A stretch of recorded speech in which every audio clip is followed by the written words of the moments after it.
A very special guest to look at the overall situation between India and Egypt. Waleid Gamal Eldien is the chairperson of the Suez Canal Economic Zone. Thanks, sir, very much for being with us. What is the significance of the zone in terms of the offer made to India? I think the Suez Canal Economic Zone has a lot to offer to the Indian manufacturing, logistics, and ports side. Egypt is at the heart of the world. We have favorable agreements, for trade agreements with various economic blocs around us, from Europe to Africa to the Middle East. We have very competitive pricing with respect to renewables and energy in general, competitive skilled labor. So we have a lot to give to investors to locate and help a lot with nearshoring activities of Indian counterparties, able to penetrate this market at favorable terms, no quotas, no customs. So there's a lot to give, honestly, to have, in addition to, of course, supplying and selling products that are essential for the Egyptian local market. Mr. Eldien, you were here in New Delhi just a couple of days back. How did that visit actually go? And what was your sense about, the growing economic relationship between our two countries? No, I think the relationship is two great civilizations working hand in hand together. I think it's about time that this relationship is deeper. I was very fortunate that I met the Honorable Prime Minister yesterday with His Excellency the Prime Minister of Egypt, and we showed the various avenues that between Egypt and India can work together, especially within the Suez Economic Zone. And how the agility within the zone can help these companies to utilize us as a base, as a springboard to sell to neighboring economic blocs, plus serving the Egyptian local market. So really, there's a lot to offer. I was very happy with the visit in India. We met more than 23 companies directly, and 2 events with the associations. And we were very happy to conclude 2 transactions signed in this visit, and we look forward to many more to come, especially in the automotive field, especially in the green fuels, green hydrogen, green ammonia, e-methanol, steel industry, petrochemical industry, pharmaceutical industry. So there's a variety of industries I think India has quite excelled in the past period, and now I think it's time for them to come closer to benefit from these markets that we have to offer through the foreign trade agreements.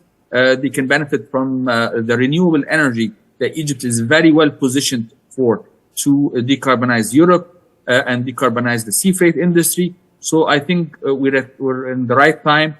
And His Excellency, the President of Egypt, was in India in January. Now we have the Prime Minister in Egypt today, and I think His Excellency, the President, will be in India in September. So we feel that both countries are very complementary to each other, and we can help each other for the future prospects.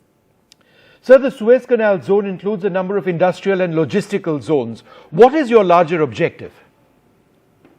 Okay, so we are around 10 areas, 4 industrial areas and 6 ports, 3 on the Mediterranean Sea and 3 ports on the Red Sea.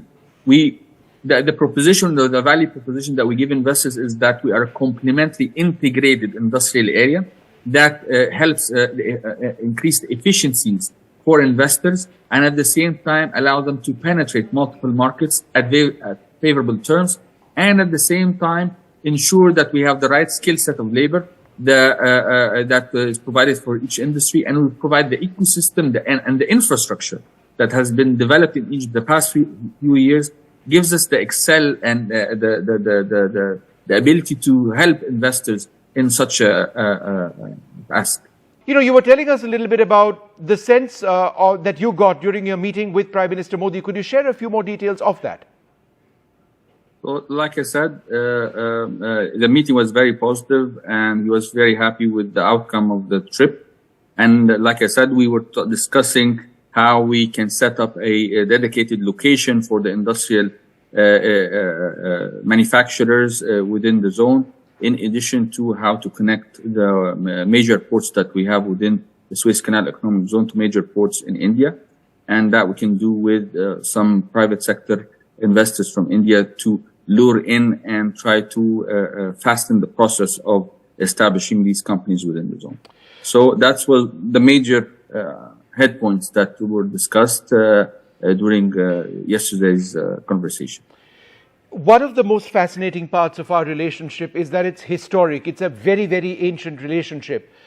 In more recent times, and I'm talking about still more than 100 years back, Indian soldiers have fought in Egypt in the First World War. Thousands of Indians have died over there.